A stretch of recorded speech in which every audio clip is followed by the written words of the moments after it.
the irony is, right, students go to university to get an education. Economics students worldwide have suddenly realized they've signed up for a degree, often paying huge fees and dedicating years of their life. And on day one, they realize that the syllabus they're being taught is stuck in the last century and it's not half fit to equip them for the challenges ahead. So the first job they have as students is to lobby their teachers to teach them something worth learning. It's an extraordinary moment. No other academic discipline has achieved this.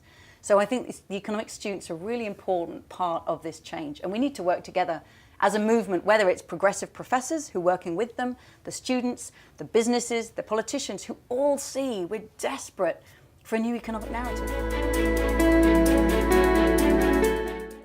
I think we have to go back to the basics of what an economy is.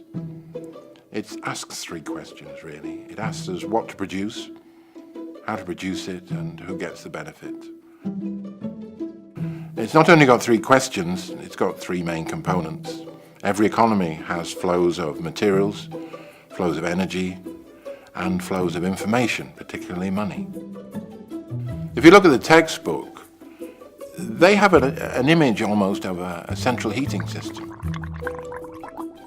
You've got two sectors to it, households and firms, capital and labour. Money flows between the two.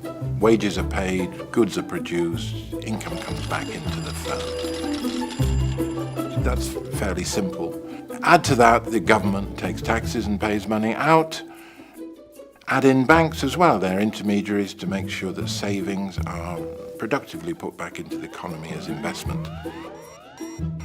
It's very much a pipe work, and that's how many people understand it. On top of that, there's a sense of it's going to be in an equilibrium long term. Everything is going to be the best in all possible worlds if the economy runs efficiently. And that's almost the story of the economy. Make it efficient, let it run, it'll sort itself out as long as you don't get in the way.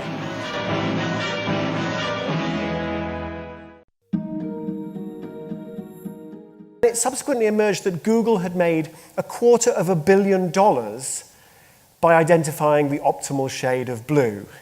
You see, marginal improvements. They're a kind of magic. But I'm worried. I have to admit, I'm worried. And it's not that I don't think marginal improvements work, and it's not that I don't think marginal improvements can't deliver outstanding performance and make the world a better place. They can, of course they can, if they're deployed in the right way. But what worries me is that some of the most important innovations you're never going to get through to with a process of marginal improvements. Whether clothing, furniture, electronics, vehicles or buildings, we surround ourselves with objects that we use only for a limited time.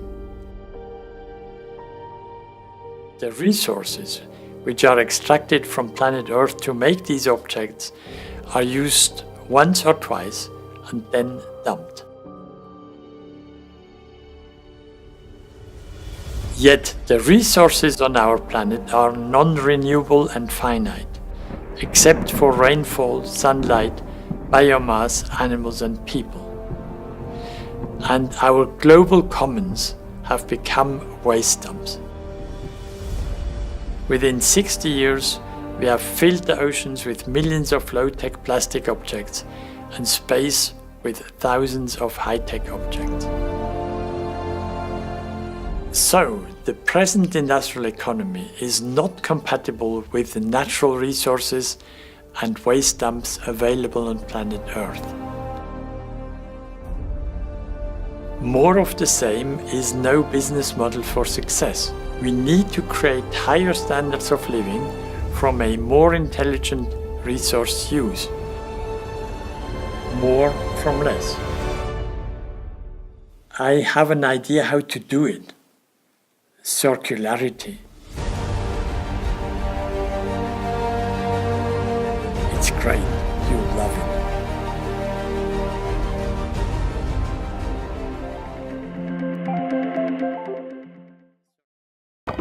A change is coming to our economy, and it's the one fueled by technological disruption. Advances in smartphones, in artificial intelligence, in 3D printing, in biomaterials, in quantum computing, in robotics, big data, automation, new materials. Many technologies will disrupt our economy, and they will fundamentally redefine our ability to use resources and create prosperity out of them. The question is, will this be a good disruption or will it be a bad one?